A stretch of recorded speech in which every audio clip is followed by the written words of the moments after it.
The role of religion in public life, and of course we're talking to the professor at Vanderbilt University, Dr. Lewis Baldwin.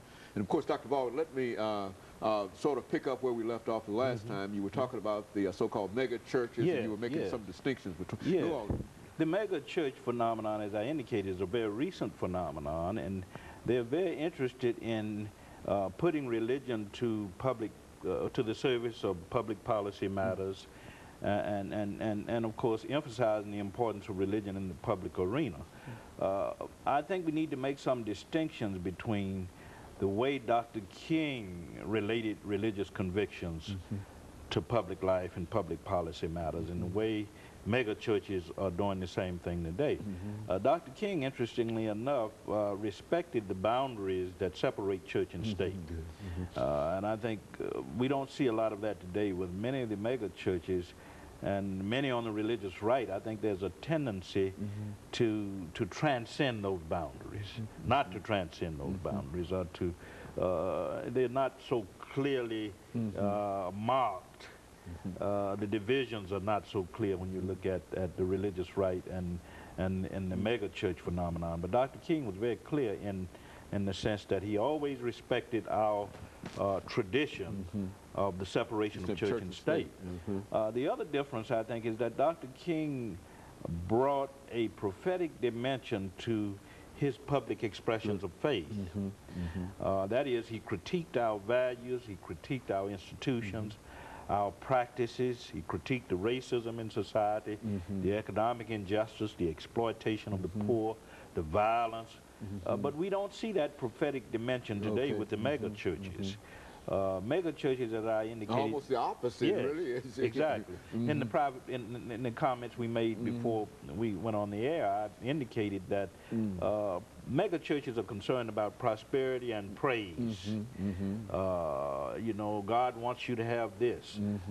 Jesus came that we might have life and have it more abundantly. So you have a gospel of prosperity, positivism, but not a prophetic social gospel.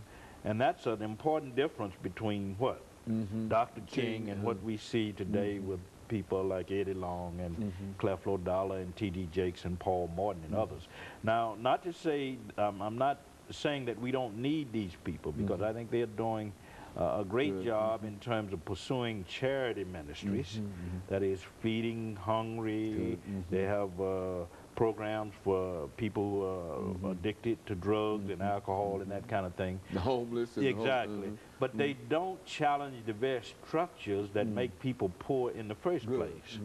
And this is where Dr. King was different, I think. He challenged the laws, the institutions, the structures that make people poor in the first place, that account for substandard housing, that account for the lack of affirmative action, and equality, racial equality, economic equality.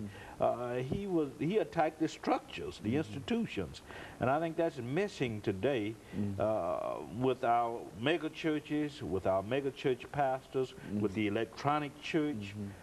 We don't see that today.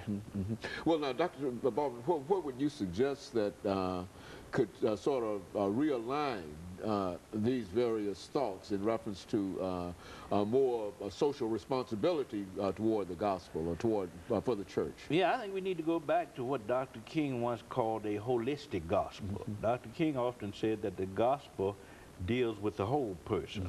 It deals with the personal. It deals with the soul. Certainly we speak in terms of personal salvation, getting people saved, saving the soul, getting them converted, reborn. That's one dimension of it. But Dr. King also said that religion must deal with the social, the political, and the economic. That in other words, we should embrace a social gospel.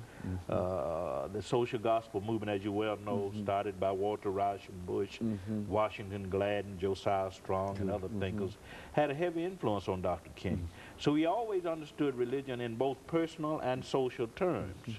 That it deals with the personal, but it also deals with the social, which means that we should be about changing the world.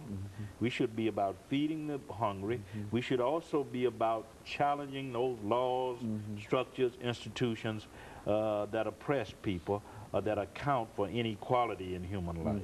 Dr. Baldwin, you know, since you're associated with one of the great divinity schools at Vanderbilt University, et cetera, let's look at some of the things that are being done in various divinity schools, not only at your institution, but across the nation in terms of the kind of information that you receive and et cetera. Do you find that there's much effort on the part of those individuals who are responsible for these divinity schools in terms of talking about the king kind of social gospel or the other kind of gospel?